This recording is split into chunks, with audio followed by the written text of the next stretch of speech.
Last semester we began, this is how far we've gone, we began with the 46th chapter of Alma. And I said that had everything in it. If there was nothing else in the Book of Mormon than that, it would prove the Book of Mormon would give us enough nourishment to go on to the end of time. This is just as good. This chapter contains more historical wisdom in as small a scope as you can ever get it. That's a bad sentence, isn't it? More than you'll find in any other. Oh boy. It's the most concentrated form of historical wisdom. It tells us everything. The whole story is right in this chapter. And especially it applies to us. So, is Brother Barrows here? Brother Barrows? Let's read this first verse first. And then I'm going to ask you why this is a good place to begin. Now it came to pass that the people of the Nephites did all return to their own lands. You see what? Well, you'll see it. In the 26th year, note the date, 26th year, every man with his family, his flocks and his herds, his horses and his cattle, and all things whatsoever did belong to them. Now why is that a good place to begin a story? Now the people of Nephi did all return to their own lands. It ends one phase, it ends the war. It's the end of an epic, we begin a new phase. It's exactly the way the Odyssey begins. En thaloi men pantas a perfugen oikon elethron oikoi son. Polamunda perfugimus aetithalas. And now all those who were to be spared destruction had got home, having safely escaped the perils of war and the sea. So he's going to begin, that's the way the Iliad begins. You see, you have this long epic, the Odyssey, and you go through all this wars and trouble. Then it says, now we're going to begin a new story. It's a new ending, a new beginning, and everybody's safely home. Everybody takes a deep breath. It's by very nature new. It's a good place to begin, isn't it, after the war and so forth. And look how much is in there. Notice the 21st, but I'm caught on one thing before I can go any further. You've got to explain something to me. Brother Bentil, Coffee Bentil. See, this is an underhanded way of taking the role. Sister Bergerson, I tell you. See, I don't call roll, so ha ha ha. Brother Bowen, or Bowen, good Welsh name. See, this is what I mean. Brother Burdett. Brother Burdett, you're here. Good for you. Now, look. What about this business of horses? Sorry, what was that? What about this business of horses in the Book of Mormon? Has that raised any problems? It has, according to some of the archaeological scholars. We can't get any further until we've taken care of horses then, because this is the main crux. This is the strongest argument, supposedly, that's been raised against the Book of Mormon. What about these horses it's talking about here? What's the objection? Why shouldn't they talk about horses? Incidentally, here again, this also introduces us to another thing. How we interpret the words. You see, if you're going to be literal, according to this, every male over the age of 20 owned more than one horse. It says every man returned to his horses. Well, what that means, every man, such as they were, returned to as many horses as he had, such as they were, you see. This is, that it all returned, every man with his family and his horses. Notice the use of, it's generic. See, all the men returned, whatever men there were that had horses, returned to whatever horses they had. See, this is generic, as it tells us, because it's the indefinite whatsoever. Whatsoever man had whatsoever horses, returned to whatsoever horses he had. Yes, Brother? I'm sorry, I don't know where we're at. Oh, we begin with the 6th chapter of 3rd Nephi. And fittingly, we begin with the 3rd verse, where the bard takes a deep breath. It's an epic and begins another phase of the story entirely. New beginning, happy, not a happy ending, but a definite ending to the war. Everything is settled down. Everybody's back home. Everybody's happy. They've returned to their farms. Now we expect a glorious period. Well, they were going to run ahead. And, well, we go on. We've got to get rid of these horses business, though, because this worries us, doesn't it? Is there any evidence that Indians has horses? Well, sure, they rode horses all over the plains, but when and where did they get those horses? Well, nobody knows, as a matter of fact. But first of all, what about horses in Egypt? We know they had them in the New Kingdom because we have pictures of them and so forth. But if you go look for horses' bones, you'll never find any. No evidence of that sort. And the classic example, of course, is the camel. Professor Albright, who was the foremost American biblical scholar that ever was, absolutely insisted that people in Abraham's day didn't have camels. Camel wasn't risen until the 11th century. There were no camels. And, but, well, let's ask somebody here. Brother Burdett, well, I asked you something already. Where do you read about camels in the Bible?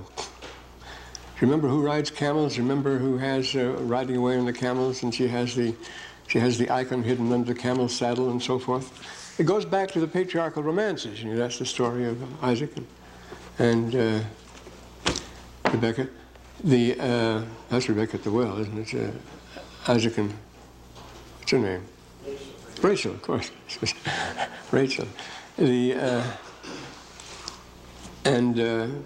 In the time of Abraham, you see, in Abraham, he places us there, 1800, 2000 BC, way back there.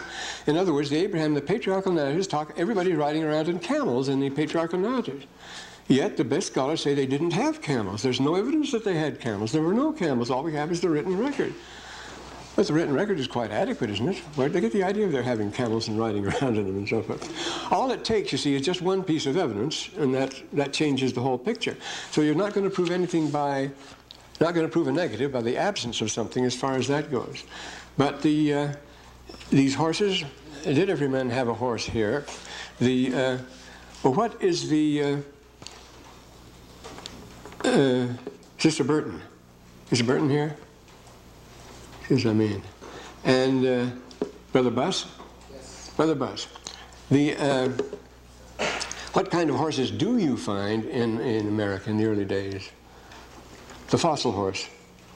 They're short horse. It began in America, didn't it? It was an Eohippus, a little tiny thing, not much bigger than the jackrabbit. They wouldn't have ridden those around, so we make jokes about that.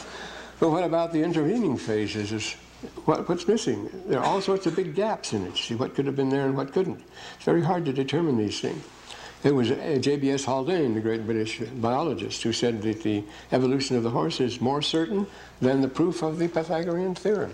It's more certain than any mathematical demonstration. It's absolutely certain. Since he said that, of course, it's been shown the evidence, the descent of the horse is as full of holes as anything. There's no unbroken record whatever to be established. But this is where it goes. But then when horses come, Indians are the greatest riders that were, the Plains Indians. Well, do you learn to ride? Do people change customs overnight? Brother Call, is Brother Call here? Yes, now a custom like riding, is that acquired readily and quickly by people? I'm talking about the various things that H.G. Wells wrote a story with his great historical imagination telling exactly how man first domesticated the horse. Primitive man was hanging from a bough and a horse ran under him and he let go and fell on his back and was riding him. So he became a rider. But we know from Mesopotamian records, which are very ample, that men drove horses in the Shibboleth horse, the Central Asian horse, drove horses as teams, even as quadrigas, as four-horse teams, for 1,000 years before anybody ever rode them. They never rode horses, they drove them. They had them pull wagons, that's so. Well, why do people not take advantage of those things and so forth? Well, look at us. Have you ever ridden a buffalo? Ride a Cape buffalo, or the very close cousin of the Cape buffalo? The Cape buffalo is supposed to be the most ferocious animal in the world. We don't ride buffaloes at all, but in Southeast Asia, little boys ride them. Naked little boys with sticks ride them all over, and the great beasts obey what they want them to do. We'd never dream of doing a thing like that. After all these thousands of years, we've known that we could exploit our cattle by riding them, but we don't. Other people will never ride a horse. Another thing, you would say that there's definite proof that the Arabs never knew the wheel, because they never ride wheeled vehicles. They don't ride it at all. They've known the wheel for thousands of years, but you won't find them using wheeled vehicles. They ride, but they don't. In fact, they're suspicious. They say that when the bicycles first started being used, they wouldn't touch them. They were forbidden because they say the dulab, that is the back wheel, the front wheel was driven by the iblis. The devil made the front wheel go, but you make the back wheel go. So you're cooperating with the devil when you ride a bicycle, so they wouldn't ride bicycles. No, but the thing is, through thousands of years, the Arabs have never been found using wheeled vehicles, so they knew all about them. They had wheels, they were practical and so forth. Well, Petrie, Flinders Petrie, the Egyptologist here, father of Egyptian archaeology, pointed that out. These The Egyptians had certain inventions, and they knew their neighbors had them, but they never adopted those conveniences, and the other way around. The neighbors never adopted their conveniences, and they worked very well on both sides. It's a very strange prejudice we have about these things. Now, my friend Woodrow Bora at Berkeley studied years the horse in America. Do you know where the Great Horse Exchange Center was in New Mexico? Anybody here? Well, we got just a call. Is Brother Clausen here? Brother Clausen? Yes. Where did the Spanish and the Indians used to buy and exchange their horses? In New Mexico, a well-known place beginning with Santa. Not a long word after that. It's just Santa and then Fe. Hi, there's a full class of students over in the other building. Want me to tell them to come over? Tell them to come over here. They sent them over there. Well, That's 2 years old, that, and we never had a meeting in that room. the class schedule says that. Oh, isn't that typical? That thing was outdated 2 years ago, and they still send them to that over to the Eyring building. Well, I guess we got to start all over again then. Wait till they come here. She said there's a full class over there. 2 classes? One. This is going to be something, you know. We got too many here now. Oh, that's all right. That's, I was expecting that. Brother McNeely, didn't you post up that thing on the wall? You did? They just didn't? Oh, boy. Well, thank you very much. We posted up a notice that the class was here and not there on that board, but they're all over there. This is the word because the book said they were there. So the Santa Fe was the place where they traded the horses. But the interesting thing is, those horses didn't come from Mexico. They weren't Spanish horses. They didn't come from Mexico. They were going into Mexico from Santa Fe, and they all came from the plains. But that was in the 16th century, when the Spanish hadn't even been here before. So they were bringing the horses were coming down. And what's more, as I say, these customs are never adopted, riding and driving and so forth. People are extremely conservative in those things. And yet, we find the Indians the best bareback riders in the world. I just have to see a horse and off they go. We were told when the horse appeared down in Peru, in Mexico, in the Incan Empire, people were terrified. They'd never seen a horse. They ran away. Well, why didn't the Plains Indians run away from the horse? Why didn't the other Indians in Florida and so forth run away from the horse? So there's no sign of their being even impressed by horses. They were far better riders than the Spanish. They knew all about it. So there are all sorts of blanks, all sorts of holes we know nothing about here. You can't make an open and shut case of the horse at all. And the moral is, of course, the problem isn't solved yet. And you can't prove a negative. So this shouldn't slow us down. We should go right on here. But when you see horses, people will immediately call you up on that, you see. But again, you can see that the language is used very generally here. There's much more we could say about horses, but this isn't it's not necessary now. Well, and notice nice things were going on here, and they hadn't used up all their food yet. Let's see what we have here. I just wrote see. Now, they hadn't used up all their food yet, therefore they had plenty to go on. They had a 7-year supply. They didn't need a 7-year supply. And they did return to their own lands. It's a happy ending, you see. Entautum en panis seper, fuginorcum lethen oikois. And every man had gone back to his own home. Everyone who had escaped death, of course. Others didn't. They went back to their own lands and their own possessions, both in the north and the south, both in the land northward and the land southward. It's there. And so everybody happy and an ending again. Now, what makes that introduction particularly, we haven't got it down here, particularly appropriate for the present moment in history? This is a good one. Brother Clay, why is this happy beginning, a new era? All of a sudden, things are peaceful. After 14, 50 years of war, they had a terrible time. And all of a sudden, there's a whole area's at peace. The north, the south, everybody's back home, everybody's happy. How does that remind you of something that's happening today? And how broad a hint do I have to give?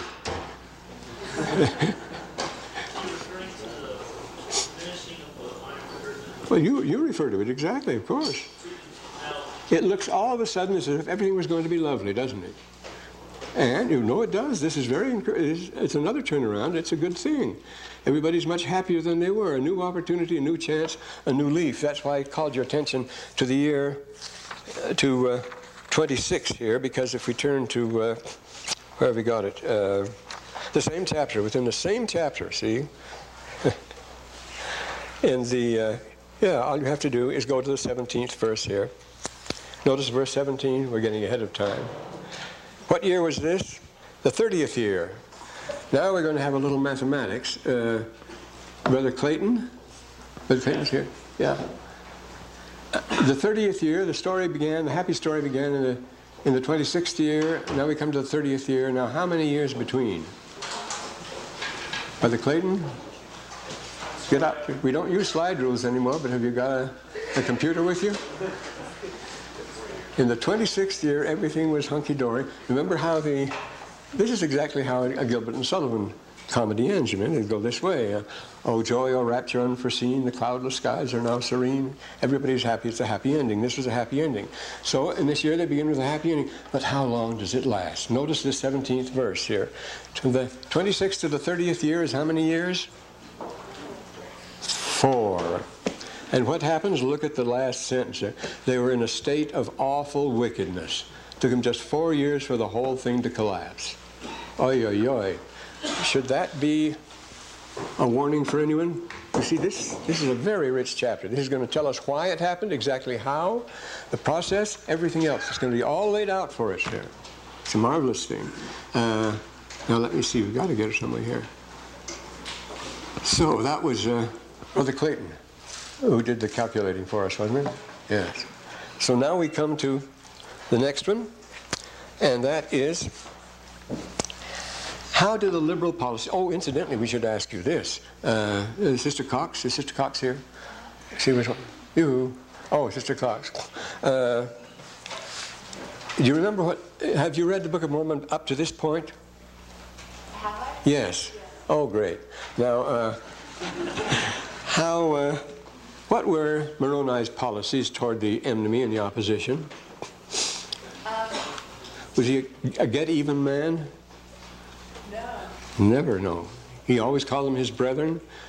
The minute they showed any signs of weakening, he would immediately want to parley and discuss things. But the funniest thing was that after the war was over, what did he do? Throw them all into concentration camps? Make them pay enormous indemnities? No. He was a very wise man. He took their word for it and let them go home. And that was that. This happens time and again. And you notice that's a wise policy, and this policy is going to make for prosperity here. Because notice they go back and they're going to be very generous with the opposition. Notice we talk about the robbers here. It was the war of the robbers, like the Roman robbers, or the 3rd verse here. How they treated them. Notice the 3rd, 4th, and 5th verse describe their liberal policies here. Remember after World War I, Brother Darrow. Is Brother Darrow here? Yes. Now, after World War I, recall the Treaty of Versailles, the League of Nations and so forth? Well, that's too bad. Of course, I was there as far as that goes. Well, no. Just a couple of years after that, I was there on my mission, and the tension was terrible. It was awful. It didn't settle anything because what happened? The French were determined to make the Germans pay for the whole war. They caused it. They were going to pay for it. And old Clemenceau wouldn't move. He wouldn't budge. And Wilson's League of Nations was adopted by everyone. The U.S. Senate turned it down. So that collapsed. And so the English and the French, especially the French, were going to get the last pound of flesh from the Germans. And what did it lead to? I'll give you 10 guesses. Brother Davenport? Brother Davenport? Oh, Sister Davenport, excuse me. That's Davenport. Ah, you guessed. After World War I comes World War II. But it was that. It was that. See, the Germans were strapped. They were desperate, and it got desperater and desperater. And that happened. So that's not wise. But as Sister Davenport, after World War II, was it the same sort of settlement? Were we just as hard on the Germans and Japanese? We said, you'll pay for every penny of this. Who were the people that reorganized the general plan for the European theater? What plan did we call it? The Marshall Plan by General Marshall, you see. And who was in charge in Japan? MacArthur. And he took a very liberal stand, you see. They regarded him as the image. He could have been absolute dictator, but he wouldn't do it. He wanted to restore along the democratic lines as far as that goes, and gave them great freedom. And there was as little oppression as possible. He gave them what they wanted, and the Marshall Plan, of course, helped Europe out, including the Germans as well. And of course, the Germans and the Japanese were the ones that staged the miraculous comebacks. A much wiser settlement, and that's the kind of settlement they made after this war. And you see how it pays off here in these 3 verses. They granted unto these robbers, who were bad people, you see, but they'd entered into a covenant to keep the peace, have to trust them. The band who are desirous to remain Lamanites, lands according to their numbers. So they rehabilitate them, and there are no reprisals, and they give them lands to settle in, and they had formed their laws according to equity and justice. Well, if you don't have anything to worry about. It should all be happiness. It should all be peaches and cream. The cloudless skies are all soon. It tells us that very soon. There's no reason in the world why everything shouldn't work perfectly. Because when you establish things in justice and equity, how rare that is. But when you can do that, what that amounts to, you see, is grace and truth. Actually, grace, charity, equity, and truth is justice. Remember, the Lord is full of grace and truth. When you have those two, you have everything. So, naturally, what result would you expect from that? Do you detect that in the next verse, Sister Day? Sister Day here? If you, well, then Sister Divot and Brother Freeby. See what I mean? Brother Frost. Now Brother Frost, if you will look sharply, the next verse, verse 4, tells us how this plan worked out. What was the immediate result of this sensible solution? Big comeback. Prosperity, you bet. They began to rack sparks, and it was a terrific boom, a post-war boom. It really went wild. Afraid it boomed too much, though. 26th and 7th year, that's see, their 2 years pass away. Great order in the land, that's fine. And according to the laws, according to equity and justice. Well, yes. And now you see, this is the situation we're in today, we say. What will be the fly in the ointment here? People are sort of worried. On Saturday night, I was visited by one of the most eminent architects in Yugoslavia. He's a member of the church and very active. And he's very esteemed. He's making buildings in Kiev, projects in Kiev and Lithuania, all over the Russian area. And of course, he's Yugoslavian. And in Zagreb there, he's the head of a large architectural firm. And he says it's good. It will last for 5 years. He says 5 years. But I corrected him. I said no, 3 years, 4 years at most.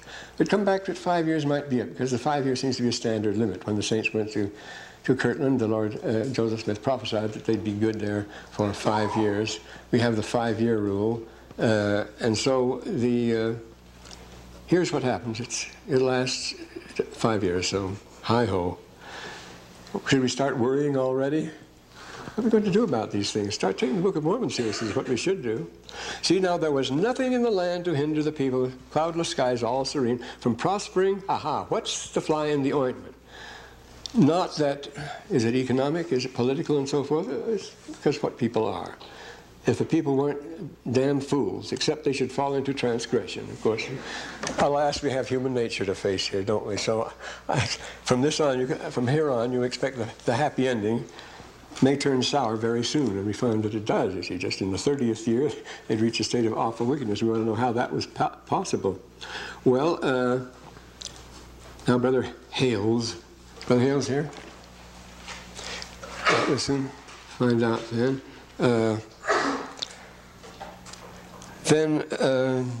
Fifth verse. This 6th verse is an interesting one, too.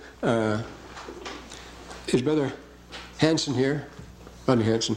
The 6th verse tells us, the question is, the judges, they appoint judges. We know that the system of judges has superseded that of the kings and under Mosiah. And how would the appointing of judges ensure the peace? What's the threat here? Is the thing going to last and so forth? Notice, there's nothing to hinder it now. It was Gidoni and the judges, Laconius and those who had been appointed leaders, who had established this great peace. And it was the judges who established the peace. Why was it judges? Why wasn't it the king? 10 guesses, of course. They didn't have a king. Because the judges were the government. But why judges instead of the legislature? See, they had a lot of organizing to do. You see, the judges are permanent here. It is a life position with these people. And the judges are in, and everything comes back. Well, where does everything rest in the end? In this country with the Supreme Court. They can invalidate an act of Congress if they declare it unconstitutional.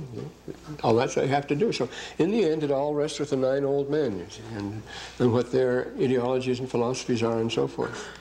Is that the most stable system in the world? Well, if you don't have good judges, if you don't have honest judges, you might as well close up shop. Where are you if the judge isn't honest, you see? And so you find what is a common theme of the prophets in the Old Testament? That the judges are crooked, that they accept bribes, you see. This is Isaiah, Jeremiah, they talk about the easily bribed judges and so forth. Do you have any trouble with judges in the Book of Mormon? Did you ever hear of any corrupt judges there? Anybody know of a corrupt judge in the Book of Mormon? There are various people who know when these Gadianton robbers take over. Well, we'll see a lot more of that in the future, though. They certainly had them. Well, what about Abinadi? Who were the people who judged him? They were the judge, the high priests. And what about the Lord? What about Israel? Where did the ultimate responsibility rest in Israel? Of course, it rested with the people, but who were those with whom the Lord dealt? The scribes, the Pharisees, the doctors, and the lawyers. Of course, they were. Of course, the Pharisees, the scribes, were the officials of the court, and the lawyers. And the judges were the high clergy. They were all the same, and they were the ones who made the trial of Jesus. See, Caiaphas, who tried him, was the high priest, but he was the chief judge too. Condemned him. So it's a system of judges, and if the judges are corrupt, what are you going to do? But these were good judges, and now I run into something else. There were the horses there. Now I run into a very suspicious word here in the 6th verse here, which I hadn't noticed before, so we might as well notice it now. See, every time you go through, you get taken up on things. I noticed it later on, but not here. Is Brother Hart here? Yes. Oh, 2 Brother Harts. Gus and Douglas. Douglas? Right here. You're Douglas. All right, we begin with D. What's wrong with this name Laconius in the Book of Mormon? We've been having a lot of strange exotic names here. Well, the other Brother Douglas. Brother Hart. What's wrong with this name Laconius? Does it sound, well, we have Nephi and Lehi and Sam, and we have Abinadi, and we have Laman and Lemuel, the good old Semitic, good old Arabic, good old Egyptian names. Now suddenly something like Laconius pops up. You have any Greek or Latin majors here. You say, well, that sounds very suspicious. That sounds very classical to me. Do you know who the Laconians were? When you hear Laconia, what does it mean? See, a few years ago, if you asked that in a high school class, half the class would know what it was. We don't know anything anymore. No, that's true. Laconia, that's part of that Southeast Asia, that's Southeast Peloponnesus, southeast of the Peloponnesus. And you know where, Brother Hart, you know where the Peloponnesus is, don't you? Woo-hoo. The Peloponnesus, the island of Pelops. Well, it's the peninsula that hangs on to the south end of Greece, and it sticks out in the Mediterranean. Southeast portion is very rich in harbors. That's Laconia, very rich in harbors and great shipbuilding there. And in the time of Lehi, you've had this already in Book of Mormon classes, so Brother Harvey, or either of the Brother Harts can tell me, in the time of Lehi, who was the king of Egypt? Who was the Pharaoh? It was the 26th dynasty, and it was Pharaoh Necho. Yes, Necho first, and it was a new dynasty that had been established in the Delta, and he was a great power broker, very powerful man, but he was being threatened by the Babylonians. And who was the king? Who was the king of the Jews who pulled off his shoes? Yes, you should guess this one at least. Nebuchadnezzar. He was threatened by Nebuchadnezzar, so he had a great land empire in conflict with another great land empire, and Necho thought his great advantage would be to cultivate a fleet. He had a fleet. And just at that time, there happened to be invented a great novelty that revolutionized sea warfare. It was the invention by the Cyrenians, not by Cyrenians in Africa, but by Cilicians, of the trireme. They invented the trireme. It was very efficient, very sleek, very fast, very powerful warship that nothing could match. And they were good, and that's where they made them, in Laconia and in Cilicia. And Necho, who was the king of Egypt, bought up the whole fleet, including the crews and everything else. But that had a good tradition for that, because he built his empire up, and he was ruling economic empire and so forth in Palestine at this time by the power of his army, which was made up entirely of mercenaries, and the mercenaries are all Greeks. And Greece was swarming in Lehi's day with Greeks and Greek people. For that matter, the Philistines were Greeks. They're like very close.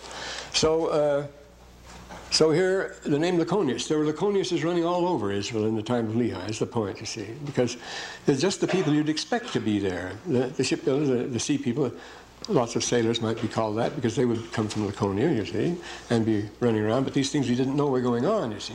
All this that's going on underground, if we knew about these things, this wouldn't all look so strange. You see, all of a sudden he pops up with a name that is about as Jewish or about as Egyptian as John Smith, you see. But it belongs here, believe me. And one of the judges is a rather eminent name, you see.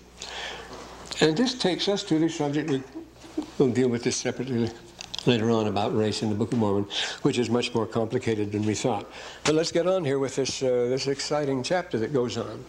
So the people began to prosper and wax great, and it's a happy time, law, equity, and justice, nothing to hinder prospering except they should misbehave themselves. And the good judge Lyconius appointed leaders who were competent, and there was peace in the land.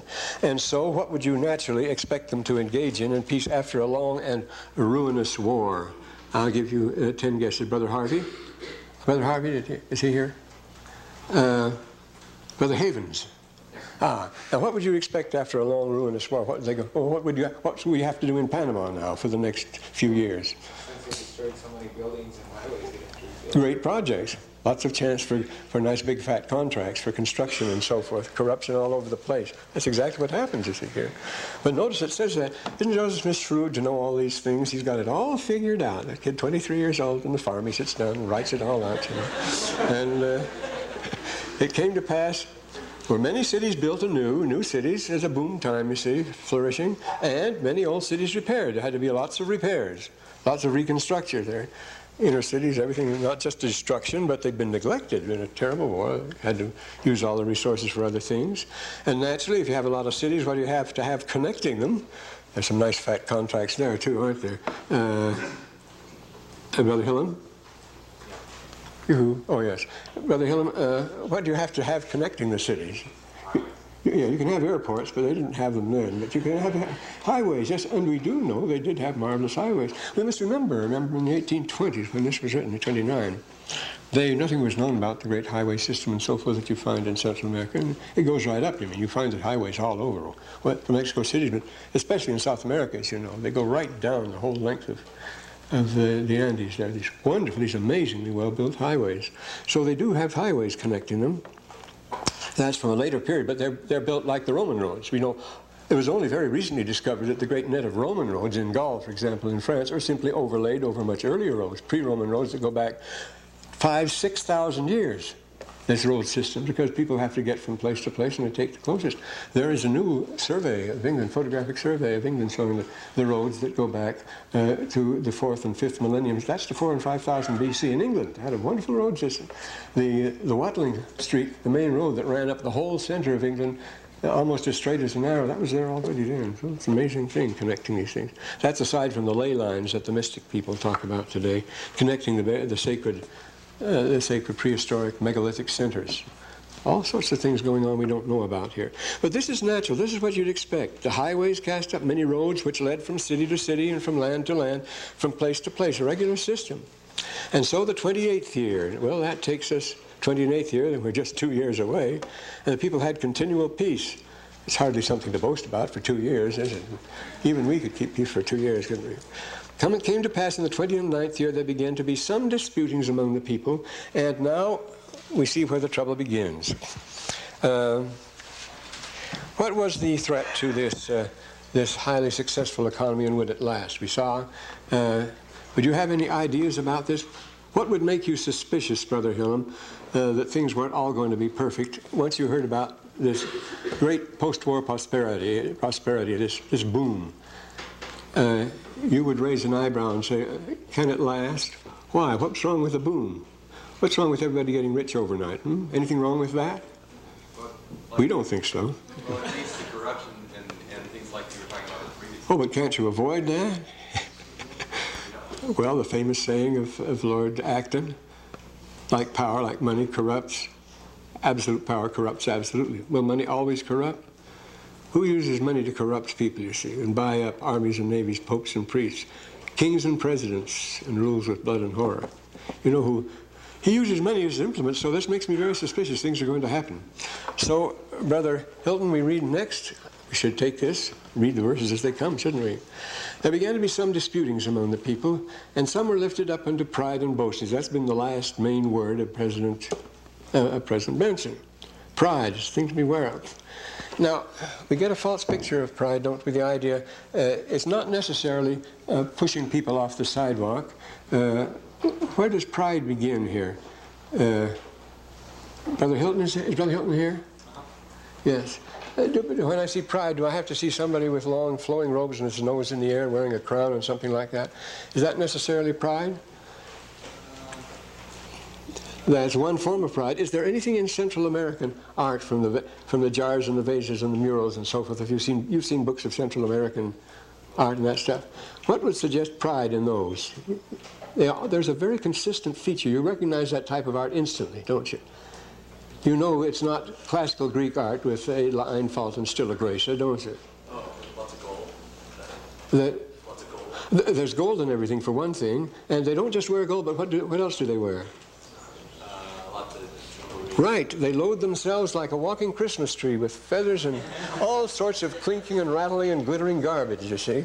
And then they parade themselves. The thing is, it's comical, you see, in Central America. They overdo it so. You see, whether it's on the man, or whether it's in the Popol Vuh, the illustrations of that, or the early Mayan book. Yes, it shows them parading around, these grandees with much too much hardware on, but it's a sign of pride, and it talks a great deal about the Book of Mormon, doesn't it, of their precious apparel, their costly apparel. It doesn't say beautiful apparel, but it just says costly. That's the main thing. And of course, that's the only thing that interests us, is that it has the proper label on it. That it's the proper genes. Otherwise, the cost is what makes them great. But this is the way the people were. Pride and boastings because of their exceeding great riches. You see, there are various ways. Boasting, it doesn't mean you'd have to go and shout it from the housetops. There are various ways in which you can show it. I mean, look at the ads that say you have to own a Cadillac because it gives you prestige. It's a prestige car, and you let everybody know.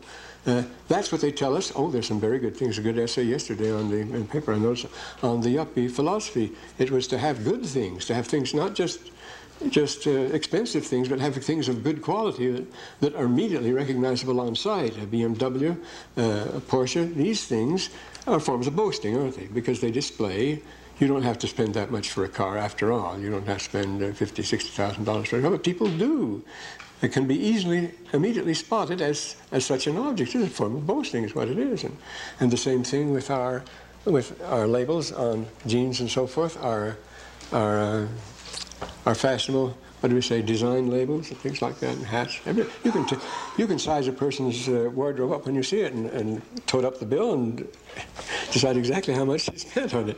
This happens, and we do that deliberately. We try to make it obvious that we're wearing a particular brand of this, that, or the other. So they're boasting because of their riches. See, they're boasting about their riches. They're making their riches obvious, and it becomes invidious comparison. You all know about. Well, if you don't know, you certainly should. Is Brother Hooker here? Brother Hooker? Brother Houghton? David Houghton or Houghton? And Hutchings? Sister Hutchings? All right, Sister Hutchings. Now here, we talk, it gives us the kind of a culture they're had, and this is very important what follows. See, Joe's not leaving anything out here. How can they keep up this sort of thing? What is the style of economy? What is it? We see what their lifestyle is, but what are they? Barbarians digging treasures out and adorning themselves with shells from the sea and so forth? Not a bit of it. This is a very sophisticated civilization. We're told that. Remember, the Lamanites have been taught how to write, and it boomed business by the Nephites as far as that goes. So the next we see what kind of a civilization would you call this one next, Sister Hutchings?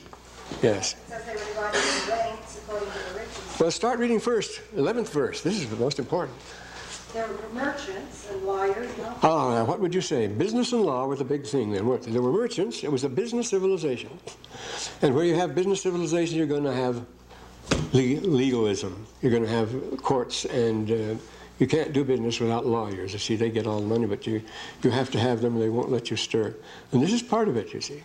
That was legalistic. Well, you say, well, isn't that a development of our own times? Isn't that rather characteristic of our own sophisticated civilization, where you have the markets as we do and so forth? Is this way they always did business? Yes, it is. See, this is a Byzantine civilization. It's a very ancient type. What is, Sister, well, so I remember and so I don't. I would still ask Sister Hutchings, what is, what was I going to say? Professor McCormick at Berkeley always used to ask the candidates the first question. He says, what do I have in mind? Many merchants, many lawyers, and many officers. And so the result is, of course, you're going to have wealth distributed accordingly. Some people are going to be very rich. It's a business civilization. That was a Byzantine civilization. Well, what I was going to ask is, what is the code word by which we designate such a civilization? A rich, lush, materialistic civilization, the ancient one, you see. Remember, we talk about Zion, and in contrast to Zion, what is the world of the materialist? Babylon the Great. See, that's Babylon. 8th chapter of Revelations will describe what Babylon is. Babylon is the wealth and the prophets. They use that as a code word. It describes that because Babylon was just such a civilization. I said Byzantine because that's later, but this is the Babylonian. But Byzantine was very official. Everything was divided into ranks, and your particular office, you had a particular mark on your garment that you wore, how distinguished you were, and there were various ranks for every calling. It was very highly organized bureaucratic society, and those are very, very efficient and then turn out to be very inefficient. But they were divided according to ranks. You see, that's supposed to make for efficiency and so forth. And of course, the ranks were judged, alas, not according to capacity or anything else, but according to riches. Do we do that? People try to do it according to riches. You know, we do that. Well, what about a corporation? Let's go on. Brother Ivans? Brother Ivans here? Oh, Brother Ivans. Do riches count for anything in the distribution of rank in a big corporation? Oh. You say you're going to give rank from the top, from the chairman of the board right on down. Does their wealth have anything to do with their position in the corporation? Anything at all? And does it make any difference? Could a salesman be twice as rich as the chairman of the board? Fat chance, and that's not it. It is the riches that as you go up the ladder, you make more and more. That's taken for granted. This is the whole thing. The classification, they're sorted out according to either their income or the wealth they already have. Who is the gentleman that has this obsession with riches that ranks everybody in riches, gives us the 400, the 300, the 500 richest and so forth? Do you know who that is, Sister Ivans? Who is it? It's Malcolm who? Malcolm Forbes. Of course, he makes a rather cult of wealth. It means everything to him. It's rank. I mean, who you admit and who you don't admit. You don't speak to certain people unless they're in a certain bracket, you see. And of course the Romans formalized that too. Under Otto, Galba, first Galba and then Otto, the Emperor Otto, who was a great big fat Slav and enormously wealthy. He bought the empire.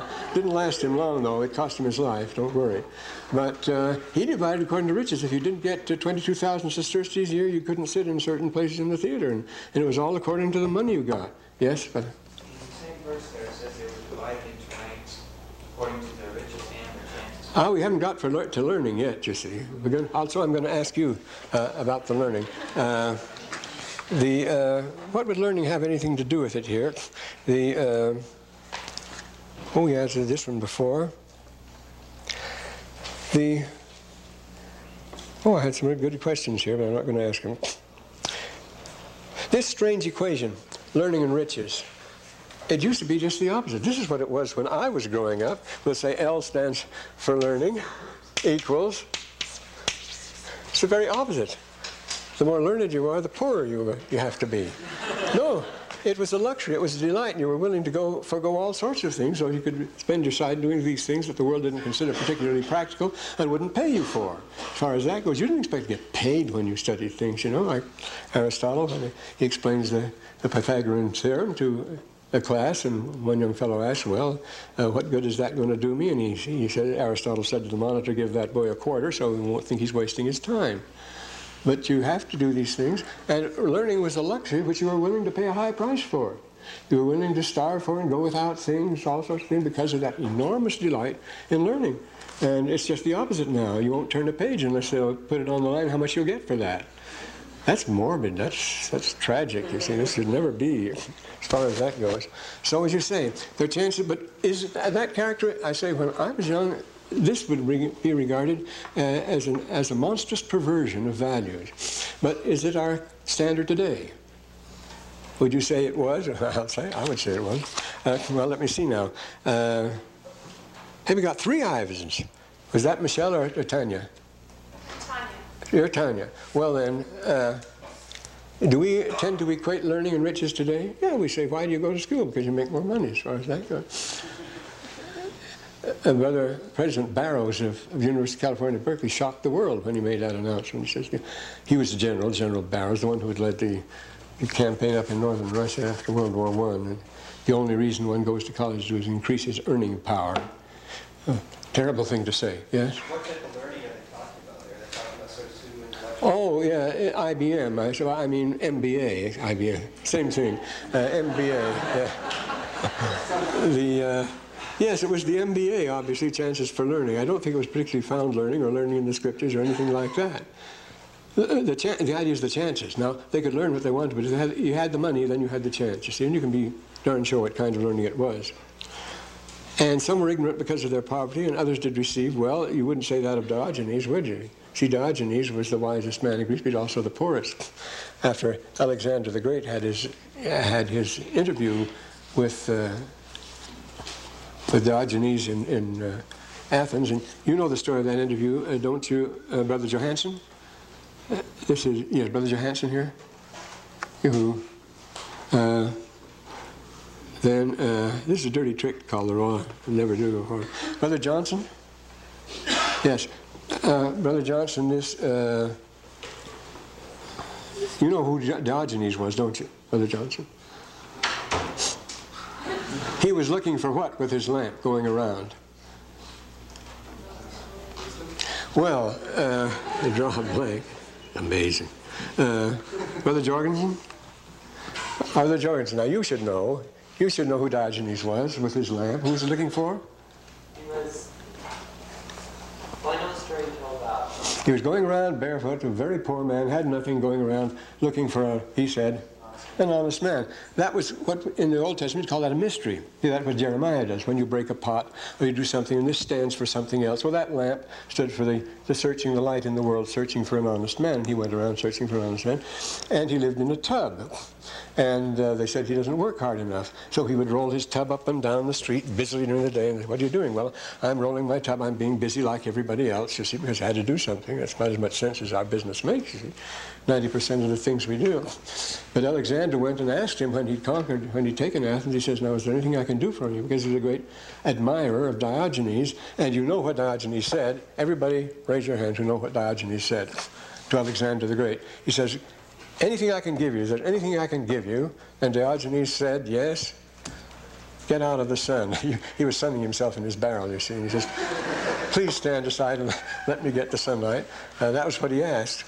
But as they walked away, what Alexander said, according to the Callisthenes, was, if I wasn't Alexander, the one man I would choose to be is Diogenes. Because he doesn't take his cues from anybody else. He's himself. He doesn't have to... He's making fun of the other people doing the business, busy work. You see, he's rolling his barrel up and down the street to show that he's busy like everybody else, and he's accomplishing just as much as they are, as far as that goes. But he was seeking for wisdom. Well, here, this wisdom and learning, and some were ignorant because of their poverty, but you see, again, this equation. But always, until our own day, scholarship has always been considered a life of austerity. That's the Hermetic standard, you see. Though they could have great wealth, they don't choose that. That's corrupting and so forth. Now, They weren't all that way, were they? Some were lifted up. Do you have any gems here? Yes. Oh, well, I see the time is up now. We go to 10:02, don't we? Yeah, that's right. Well, we'll resume here. And everybody above K better be here the next time, too.